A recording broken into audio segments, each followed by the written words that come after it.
오늘 말씀의 제목은 임마누엘인데요. 우리 임마누엘이라는 그 단어, 우리 다음 한번 화면 주시죠. 이 단어는 상당히 성경에서 유명한 단어라고 우리가 생각합니다. 아마 이 자리에 계신 분 중에 임마누엘이라는 단어를 모르시는 분은 아무도 안 계실 것 같은데요. 그런데 의외로 성경에 그렇게 자주 나오지 않습니다. 임마누엘이라는 단어가 성경에 몇 번 등장하는지 아십니까? 단 3번 나오거든요. 3번. 그게 오늘 보는 이사야 7장 14절에 성경에서 처음 나오고요. 그리고 바로 다음 장인 이사야 8장 8절에서 연속해서 2번 나옵니다. 그리고 이제 3번째 나오는 본문이 가장 유명한 우리 다음 구절 주시죠. 마태복음 1장 23절 구절이죠. 그래서 마태복음 1장 23절에서 그 말씀의 의미는 설명됩니다. 이를 번역한즉 하나님이 우리와 함께 계시다 함이라. 아멘. 그래서 임마누엘이라는 이 단어는 히브리어이기 때문에 헬라어로 적혀 있었던 신약 성서에서는 이제 그것을 번역할 필요를 느꼈던 것이죠. 저희는 히브리어냐 헬라어냐 하는 구분 없이 저희가 말씀을 보기 때문에 저희는 임마누엘이라는 그 단어를 별 부담 없이 저희가 다 하나님께서 우리와 함께 하신다는 의미로 잘 받아들이고 있습니다.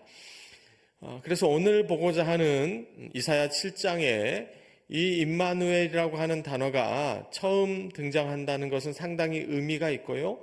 그래서 우리가 임마누엘이라는 단어 많이 또 여러분께서 사랑하시고 아끼는 성경 단어 중에 하나일 것인데 그 말씀의 참된 의미가 무엇인가를 오늘 본문 전체의 의미에서 저희가 한번 묵상해 보기를 축원합니다. 오늘 본문의 시작인 3절 말씀 바로 보겠습니다. 우리 3절 주십시오. 함께 읽겠습니다.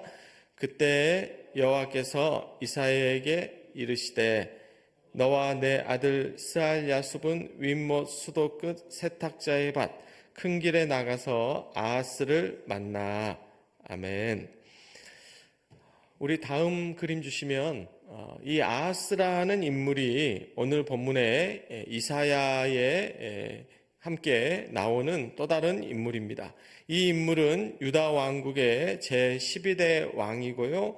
이 아하스는 당연히 다윗 왕가의 후손으로서 기원전 약 735년 전부터 약 20년간 유다 왕국을 통치했습니다.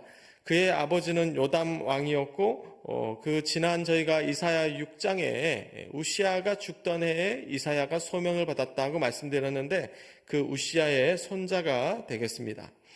그런데 문제는 이 아하스가 다스리는 동안에 유다 왕국은 신앙적으로도 그렇지만 정치적, 군사적으로 상당히 어려운 상황에 처하게 됐습니다.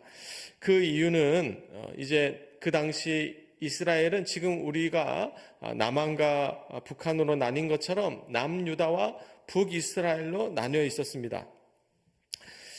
그래서 지금 북이스라엘이 아람 왕국과 동맹을 하고 지금 남유다를 위협하는 상황이었기 때문에 아하스는 그 위기를 해결하기 위해서 여러 외교적인 시도를 했는데요. 그것은 하나님을 신뢰하기보다는 자신의 외교적 동맹을 활용해서 결국 여러 차례 타협을 시도하는 것이었기 때문에 결코 하나님의 뜻을 따르는 것이 아니었습니다. 그는 하나님의 뜻을 외면하고 자신의 인간적인 방법으로 이렇게 저렇게 해보려고 했지만 그 모든 시도가 다 실패했기 때문에 유다 왕국이 어려움을 겪고 있었던 것이죠. 그래서 하나님께서는 이사야 선지자를 통하여 그러한 상황에 필요한 말씀을 주시는 본문이 오늘 본문의 역사적인 배경이라고 하겠습니다. 우리 다 함께 4절, 그 다음 절 다 함께 또 한번 읽겠습니다. 읽습니다. 그에게 이르기를 너는 삼가며 조용하라. 르신과 아람과 르말리아의 아들이 심히 노할지라도 이들은 연기나는 두 부직갱이 그루터기에 불과하니 두려워하지 말며 낙심하지 말라. 아멘. 그래서 이러한 상황을 조금 지도로 보면 우리 다음 지도 주십시오. 우리가 지금 이렇게 길쭉하게 남유다와 북이스라엘로 마치 저희 대한민국이 우리 이 한반도가 남쪽의 대한민국과 이제 북한의 그 나라로 지금 두 나라로 나뉘어 있는 것처럼 이러한 상황에서 오늘 본문에 나오는 르신과 아람이라고 하는 그 의미는 바로 북이스라엘 북편에 있었던 그 북쪽에 있었던 아람 왕국의 왕이 르신이었습니다. 이 아람 왕국은 북쪽에 위치한 강력한 국가로서 당시에 가장 큰 위협이 되는 나라였죠. 아마 지금 저희의 입장에서는 중국과 상당히 유사하다고 그렇게 생각하시면 될 것 같습니다. 그리고 오늘 본문에 르말리아의 아들이라는 의미는 바로 북이스라엘의 왕국 그 왕인 베가 왕을 말하는 것으로요. 지금 우리로 치면은 김정은 정도가 되겠죠. 그러니까 지금 이 르말리아의 아들이라는 표현은 그 이름을 직접 거명하지 않고 김정일의 아들 이런 식으로 그 아버지를 거론하면서 결국 그 사람의 아들 수준에 불과하지 않냐라고 하는 어쩌면 이름조차 언급되지 않는 하나님께서 상당히 외면하고 무시하시는 대상이 된다라는 것을 성경적으로도 보게 됩니다. 그런데 오늘 본문에 보는 것처럼 문제는 이 두 나라가 서로 연합하고 동맹해서요. 그래서 남유다를 지금 침공하려고 하고 있다고 하는 것이죠. 우리나라와 비교해 본다면 중국과 북조선이 서로 연합해서 지금 우리 자유대한민국을 위협하면 어떻게 되는가 우리가 참 염려하는 그런 상황처럼 지금 남유다는 상당히 두렵고 풍전등화의 그런 상황에 놓여 있었던 것입니다. 그런데 하나님께서 하시는 말씀은 다시 한번 앞에 4절로 돌아와 주시겠습니까? 네. 이들은 연기 나는 두 부직갱이 그루터기에 불과하다고 말씀하십니다. 저희가 지난 6장에서도 그루터기라는 단어를 보았지만 같은 단어지만 전혀 다른 의미고요. 지난 6장에서는 이 단어가 긍정적으로 쓰였다면 오늘 본문에서는 전혀 그렇지 않습니다.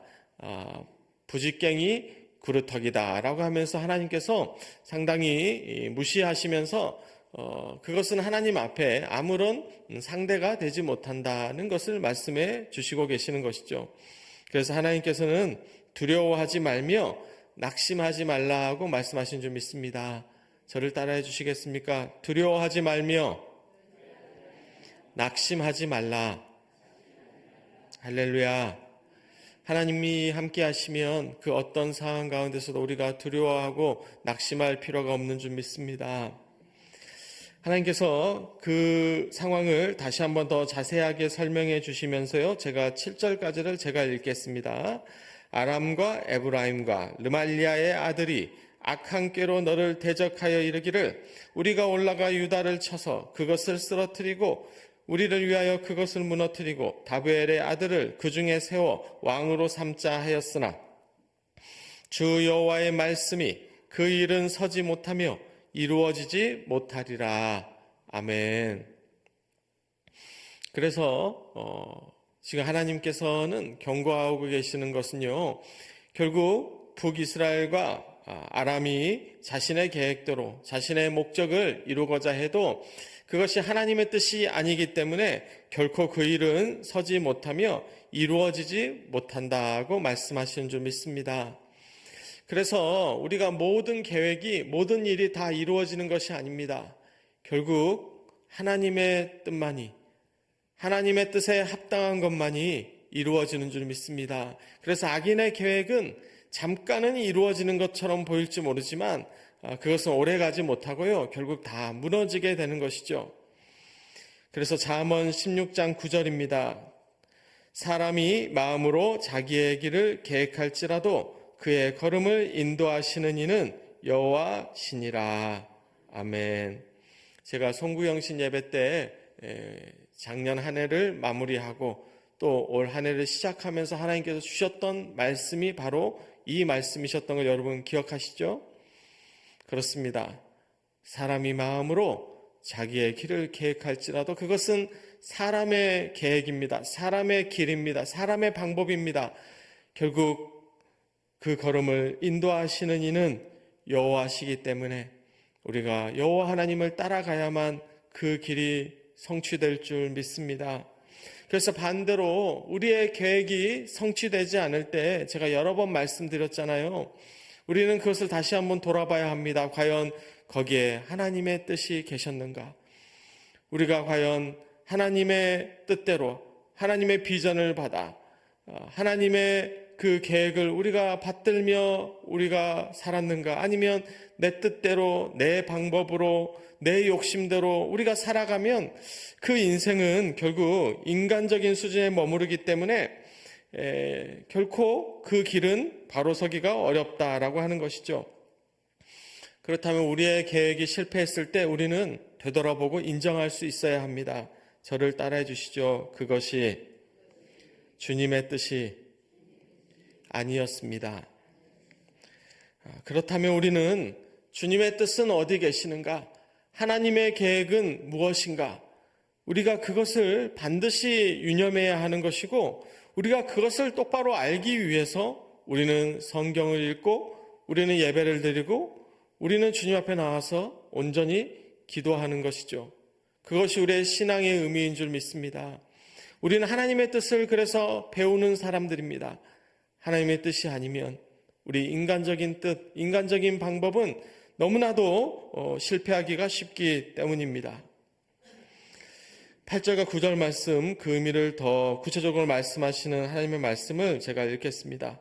대저 아람의 머리는 다메섹이요 다메섹의 머리는 르신이며 65년 내에 에브라임은 패망하여 다시는 나라를 이루지 못할 것이며 에브라임의 머리는 사마리아요 사마리아의 머리는 르말리아의 아들이니라. 만일 너희가 굳게 믿지 아니하면 너희는 굳게 서지 못하리라 하시니라.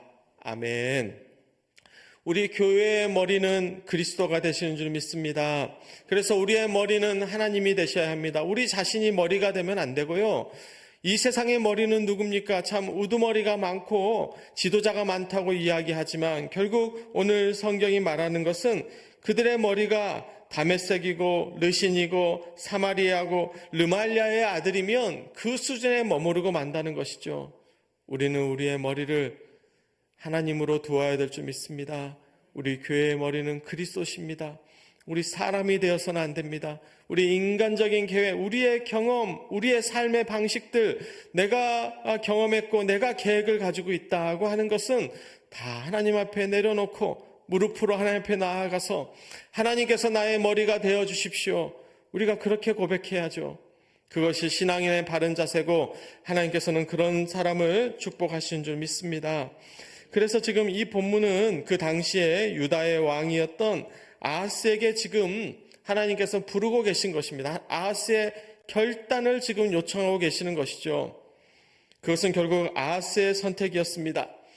하나님을 믿고 하나님의 방법대로 할 것이냐 아니면 자신의 방법, 인간적인 계획으로 갈 것이냐라고 하는 것이죠. 그런데 세상 사람들은 어쩌면 하나님을 믿는다는 것이 그렇다면 우리가 완전히 수동적이고 아무것도 하지 말라는 말이냐 그렇게 착각하는 경우도 있습니다. 제가 지금 드리는 말씀이 그렇다면 우리 지금 설교자가 인간적인 계획, 우리의 방법 다 내려놓으라고 하는데 그러면 도대체 우리가 뭘 하라는 이야기냐? 하나님의 뜻만 따르라고 한다면 우리는 완전히 수동적이고 아무것도 하지 말라는 말씀이냐라고 여러분 생각하시면 그것은 오해라고 말씀드립니다. 우리 다음 화면 한번 주시죠. 우리가 이러한 이 구조를 우리가 보통 매트릭스 구조라고 하는데요. 우리가 어떠한 상황을 조건을 놓고 구분을 지어보면 좀 더 구체적으로 어떤 상황을 우리가 분석해 볼 수 있습니다. 그래서 이 매트릭스 분석에 한번 저희가 이 생각을 집어넣어 보면 믿음이라는 하나의 요소와 노력이라는 하나의 요소를 놓고 OX를 이렇게 구분을 지으면 우리는 이러한 4개의 스펙트럼을 가질 수가 있습니다. 첫 번째는 둘 다 X인 경우에, 믿음도 X고 노력도 X인 경우에는 우리가 이런 사람이 있을 수 있죠. 믿음 없고 노력 안 하는 사람. 그리고 이쪽에는 믿음이 없는데 노력을 하는 사람, 최선을 다하는 사람. 그리고 이쪽 편에는 믿음은 있으면서 반대로 노력은 안 하는 사람. 그리고 이제 둘 다 동그라미면 믿음도 갖고 최선을 다하는 사람. 이런 네 가지 종류의 사람이 있지 않겠습니까? 그러니까 믿음과 노력이라는 그 요소가 있고 없고를 우리가 구분을 지어 놓으면요. 그럼 여러분 어떻게 생각하십니까? 하나님은 사람들이 그저 최선을 다하기를 원하십니까? 아니면 믿음을 갖고 최선을 다하기를 원하십니까? 아니면 반대로 믿음만 가지고 있으면서 아무 노력도 하지 않기를 하나님께서 과연 원하실까요? 그러니까 우리가 어떤 인간적인 노력을 하지 말라는 이야기가 아니고요. 믿음을 가지고 그 일을 해야 되는데, 여기서 이 믿음이라는 것은 뭐냐면 자기의 방법을 내려놓을 수 있는, 자신의 욕심을 좀 줄이고 자신의 분량 안에서 겸손하게 하나님을 뒤따라가는 그것이 믿음입니다. 여기서의 믿음은 내 믿음을 하나님 앞에 강요하는 것이 아니고 하나님께서 주시는 믿음을 우리가 수용하는 것입니다. 그래서 이 의미를 보는 가장 유사한 고사성어를 제가 생각해 보면 진인사 대천명이라고 말할 수 있습니다. 우리가 노력을 다 한다는 것이죠. 그것이 진인사 아닙니까? 그런데 저는 이 진인사 대천명을 지금 그 밑에 제가 한자로 다시 바꿔서 썼는데 이런 용어는 세상에 없습니다. 그러니까 제가 처음 만들어서 공개하는 거예요. 지천명 진인사다라고 저는 바꿔야 된다고 생각합니다. 왜냐하면 세상적인 그 표현은 진인사 대천명이에요. 왜냐하면 천명을 모른다고 세상 사람들은 생각합니다. 어떻게 우리가 천명을 알겠나? 그러니까 먼저 진인사를 해보자. 인간의 일을 최선을 다해보자. 그리고 하늘의 뜻을 기다려보자 라고 세상 사람들은 생각하는 것이죠. 그런데 우리는 하나님을 가까이 모시고 있는 사람들입니다. 제가 지난 수요 예배 때 신명기 4장 우리가 하나님께 바싹 붙어야 된다고 말씀드리면서 또한 우리가 하나님께 바싹 붙을 때 하나님께서 우리의 기도를 가까이 들어주시는 것처럼 하나님을 가까이 할 수 있는 큰 나라가 또 어디 있냐고 제가 말씀드렸던 것처럼 하나님은 멀리 계신 하나님이 아니시고 가까이 계시고 우리에게 말씀하시는 하나님이신 줄 믿습니다. 그러니까 우리는 천명을 알 수가 있어요. 다른 우상신들은 살아있지 않는 돌이나 금속이나 나무로 만든 그런 신들은 들을 수도 없고 말할 수도 없으니까 그런 신은 뜻을 알 수 없으니까 그냥 열심히 엎드려 절만하고 아이고 그 뜻은 모르겠다. 내 노력만 다해보고 일단 뜻을 기다려보자. 우리가 그렇게 생각할 수 있지만 그것은 기독교가 아닙니다. 우리 하나님은 살아계신 하나님이시기 때문에 우리는 진인사를 하기 전에 무엇을 해야 하느냐? 지천명을 해야 된다는 것이죠. 하늘의 뜻을 알아야 합니다. 지금 제가 말씀드리고 있는 것들이 하늘의 뜻이고 바로 이 성경에 담겨있는 모든 것이 하늘의 뜻입니다. 여러분께서 이 성경을 창세기에서부터 요한계시록까지 정통하신다면 어떻게 하나님의 뜻을 모를 수가 있겠습니까? 반대로 이야기하면 우리가 하나님의 이 적혀져 있는 말씀도 다 알지를 못하고 그 담겨져 있는 깊은 뜻도 다 우리가 해석이 안 되기 때문에 하나님의 뜻을 다 알 수가 없고 그래서 그 뜻을 제가 최대한 풀어서 설명하고 있는 시간이 이 설교의 시간인 것이죠. 그래서 어쨌든 우리는 이 신앙의 여정 가운데 5년, 10년, 20년, 30년 하나님을 배워가면서 결국 우리는 무엇을 알아가고 있는 것입니까? 천명을 알아가고 있는 것입니다. 그것을 저는 지난 주간에 소명이라는 말씀으로 또한 말씀을 전했습니다. 그래서 우리는 무엇을 먼저 하는 것입니까? 지천명, 하늘의 뜻을 먼저 아는 것이죠. 순서가 달라집니다. 우리가 순서를 바꿔야 됩니다. 먼저 진인사만 다하게 되면 진짜 진이 빠져요. 세상 일을 다 노력을 했는데 천명을 기다렸는데 그게 천명이 아니면 어떡합니까? 하나님의 명령이 그것이 아니었습니다. 그것은 인간적인 욕심이었어요. 인간적인 방법이었습니다. 거기에 사람의 것이 가득 차 있으면 하나님께서 그 사람의 방법과 절대 하나님은 동행하지 않으십니다. 그분은 거룩하시기 때문에 인간의 욕심, 인간의 방식, 어떻게 보면 하나님을 온전하게 모시지 않는 인간의 노력으로는 그것을 다 이룰 수가 없다는 것이죠. 그래서 우리는 먼저 하늘의 뜻을 깨달아야 하는 줄 믿습니다. 그래서 이 지천명이라는 단어를 쓰고 보니까 중국에서 그 나이를 표현할 때 나이가 50세가 되면 지천명이 된다고 그렇게 이야기를 하는데, 어떻게 여러분 50세가 되시니까 정말 지천명, 다 여기 계신 분들 제가 볼 때는 다 50세 훌쩍 넘기신 분도 많이 계신데요. 어떻게 지천명이 되셨습니까? 저는 이제 5년 남았습니다.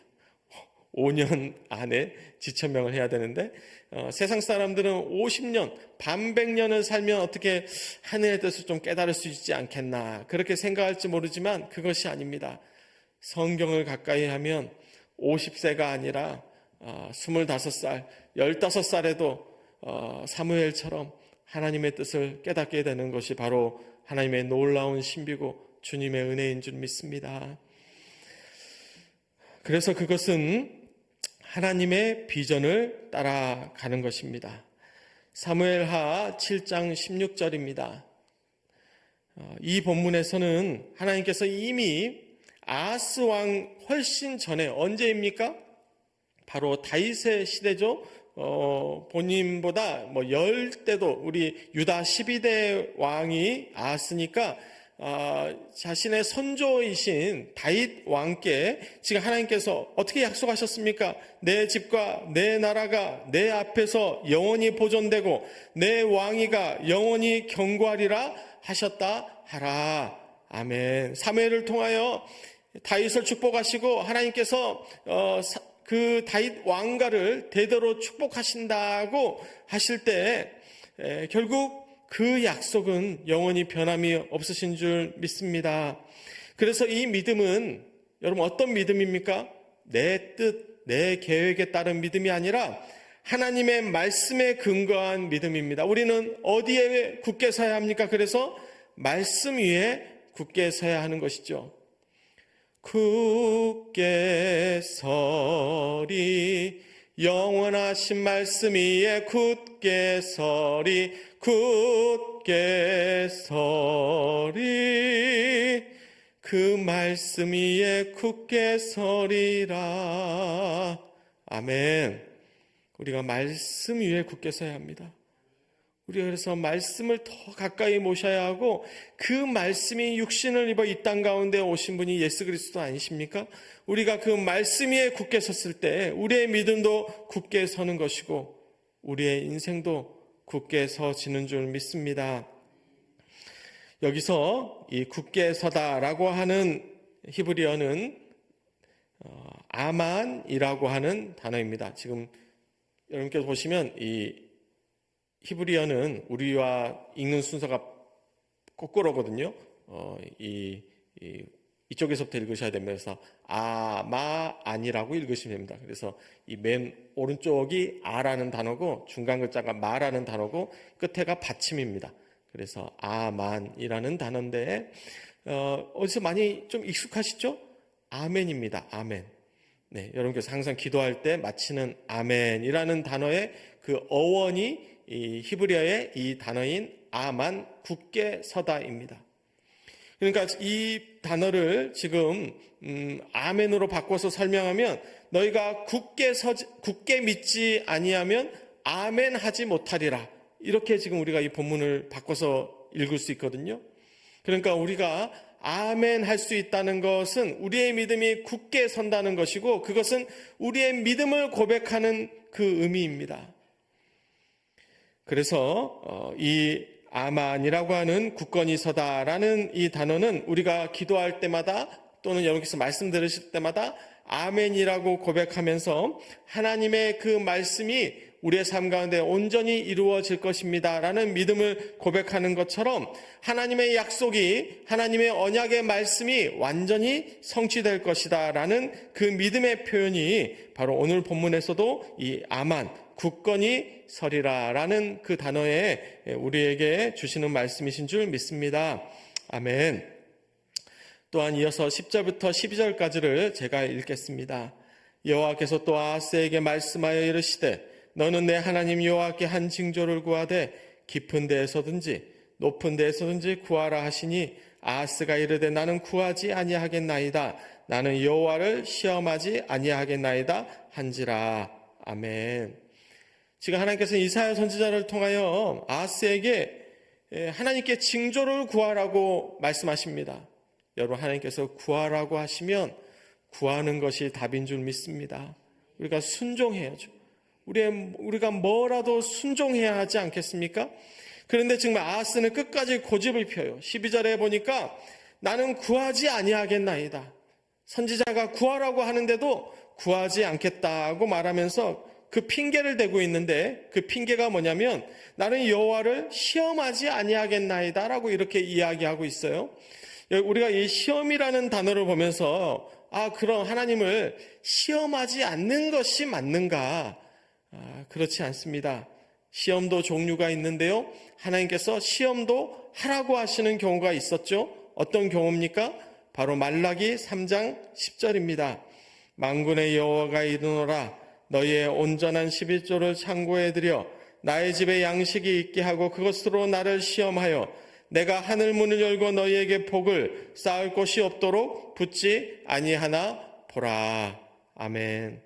여러분, 이 본문을 보시면서 아멘을 저 혼자 하시네요. 아멘. 여러분, 이 본문을 보시면서 시험이란 단어를 보시죠. 하나님께서 지금 시험하지 말라고 하십니까? 시험하라고 하십니까? 시험하라고 하시잖아요. 하나님께서 시험하지 말라는 본문도 있지만 시험하지 않아야 하는 것들이 많죠. 하지만 분명히 하나님을 시험해 볼 본문이 있습니다. 그럴 주제가 있죠. 그럴 내용이 있습니다. 그것이 무엇입니까? 바로 온전한 11조입니다. 다시 말씀드려요. 온전하지 않은 11조로는 하나님을 시험할 수 없습니다. 온전한 11조를 가지고 하나님 앞에 나아갔을 때 하나님께서 그것으로 우리에게 쌓을 곳이 없도록 복을 주시나 안 주시나를 한번 하나님을 시험해 보라고 하나님께서 도전하지 않으십니까? 그러니까 하나님을 시험하는 것 자체가 금기시 되어 있지 않는데도 아하스는 왜 하나님을 시험하지 않겠다고 했던 것일까요? 여러분, 어떻게 생각하십니까? 왜 아하스는 하나님을 시험하지 않는다고 했을까요? 자신이 없었겠죠. 하나님을 이렇게 온전히 섬겼던 적이 없으니까요. 하나님께 내가 온전히 드리지 않았는데 하나님이 나를 온전히 축복하시겠다는 그 믿음이 어떻게 확신이 들 수 있겠습니까? 그렇기 때문에 아하스는 하나님을 시험하지 않겠다는 핑계로 결국 하나님께 아무런 징조도 구하지 않았고, 그렇기 때문에 하나님께 아무런 축복도 받지 못했습니다. 하나님께서 이제 결론을 주십니다. 13절부터 14절입니다. 제가 읽겠습니다. 이사야가 이르되 다윗의 집이여 원하건대 들을지어다. 너희가 사람을 괴롭히고서 그것을 작은 일로 여겨 또 나의 하나님을 괴롭히려 하느냐? 그러므로 주께서 친히 징조를 너희에게 주실 것이라. 보라, 처녀가 잉태하여 아들을 낳을 것이요 그의 이름을 임마누엘이라 하리라. 아멘. 이러한 맥락에서 우리가 알고 있는 임마누엘이 주어졌습니다. 결국 이 단어의 의미는 오늘 본문에서 보지만 처녀가 잉태하여 낳은 아들 누구십니까?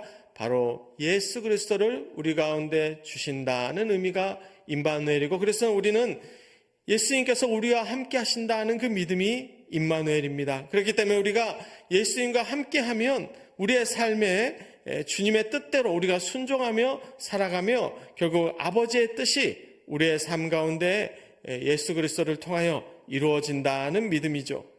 바로 이것이 우리가 구해야 했던 징조였고 이 시대가 필요로 하는 징조입니다.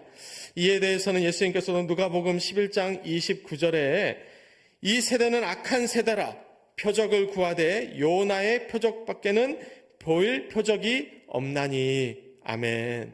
이 요나의 표적이 무엇인지 다 아시죠? 바로 십자가의 표적입니다.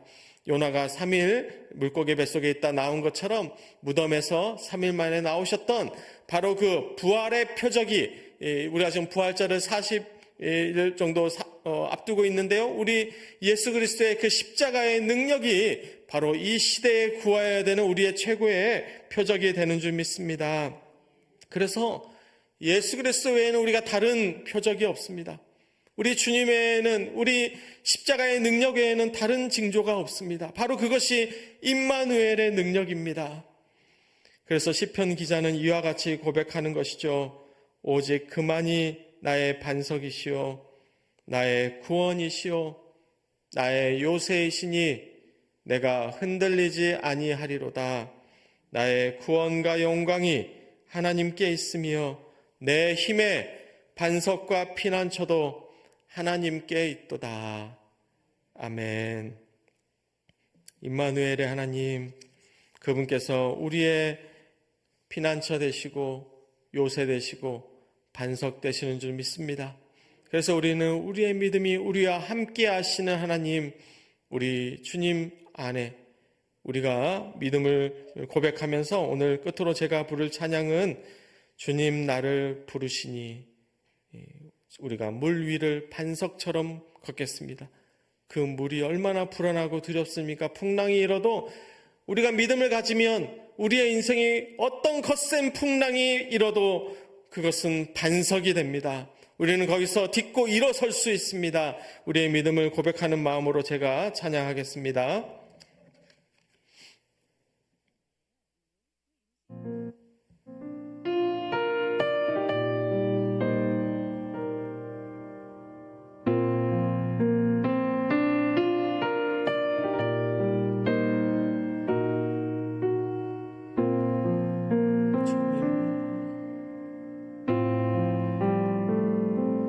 두려움 없이 배에서 나아가리라.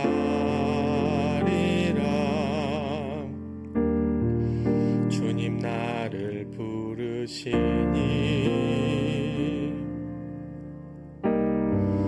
주님 내게 오라시니, 주님 보고 계시기에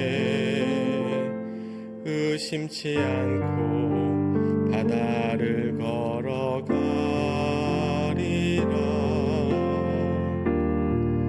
주님 보고 계시기에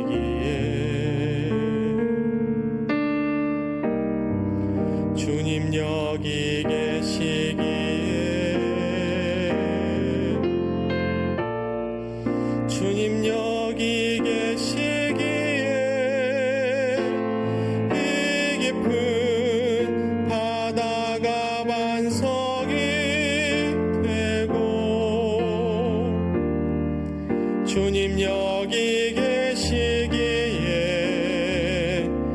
반석 위를 내가 걸어가리라. 주님 여기 계시기에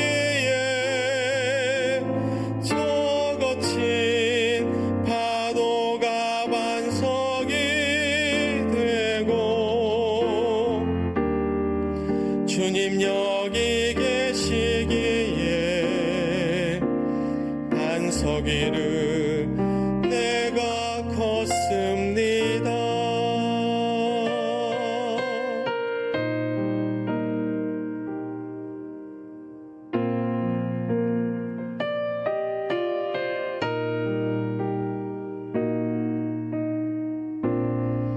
주님 보고 계시기에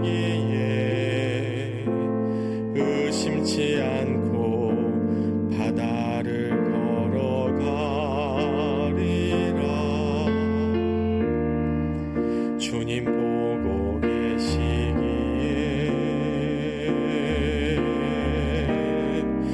주님 여기 계시기에 주님 여기 계시기에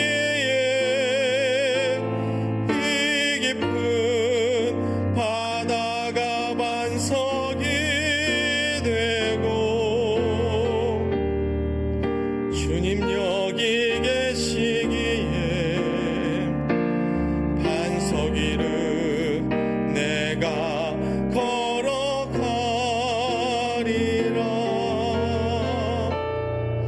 주님 여기 계시기에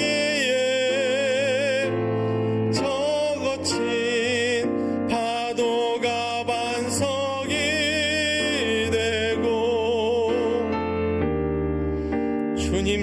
여기 계시기에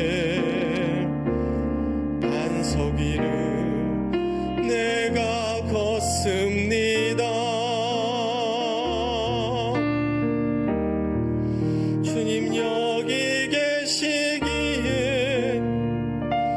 반석 위를 내가 걷습니다.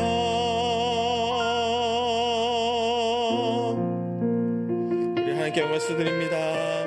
아멘. 우리 시간 말씀을 생각하면서 기도합니다.